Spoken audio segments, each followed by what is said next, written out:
Hi, really well-beings. It's Dr. Bhatia here, um, sharing something that I often teach in the medical school with the medical students that I engage with in something called effective consulting, and it's a way of consulting effectively with anyone you meet, and it's a really useful way of remembering some of the things that you might want to understand when you're trying to understand someone else's perspective and engage with them empathically, which makes such a difference to how we collaborate and work together as a team.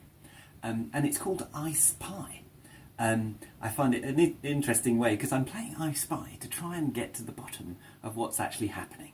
And as I'm inquisitive and inquire, I might go through this acronym that I find really helpful to do.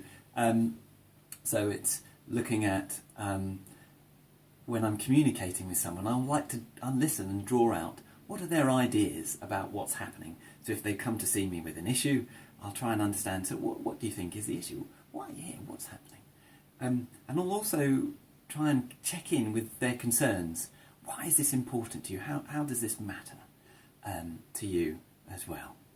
And if I understand that, then I might be able to then see what their expectations are for the future. So we've looked at the past, we've looked at what their concerns are now, and what they might be concerned about, and also what might they expect to be happening, and also what might happen from our interaction. And then having done that, there's a little space to go a bit deeper, and this is where the pie come in. You can go a bit deeper into the pie. And so you could think of it like an ice pie, a big iceberg that's turning over and you're suddenly seeing what was underneath. And within that, I've got something called preferences. So I try and understand, so knowing that these things could lie ahead, how would you like things to go? What would be your preferred outcome? And then what would you not like? And then within that, I go a bit deeper. I ask someone, okay, so within that, if we could achieve it, what would be a really great outcome? And even almost imagine it and try and rehearse that great outcome so we can work out a way of getting there. Within that, we need to recognise, could we be wrong? Could there be some presumptions that these ideas might be based on? And so revealing those early, I find really helpful.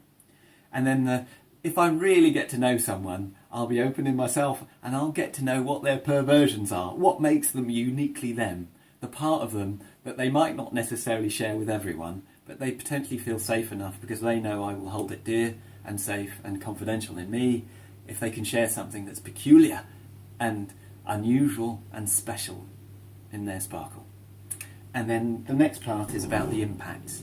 So what they envisage the impacts of our communication might be for them, and also the impact of whatever issue they've brought to the table. How it might not only impact on them, but also on their family members, and what constitutes them beyond their skin. And then the last part is about emotions, because I know we can engage cognitively, cerebrally, but there's also other parts of ourselves that communicate too.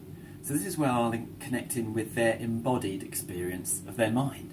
So sometimes someone can say, yes, I'm on board, but their body language is not saying it. So I might engage with their body and allow a bit of time for that to communicate too.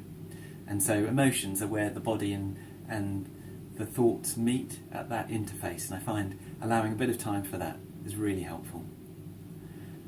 And with that in mind, I hope you found this useful. And do have a go and let me know what you make of it. I wish you all the best. Bye for now.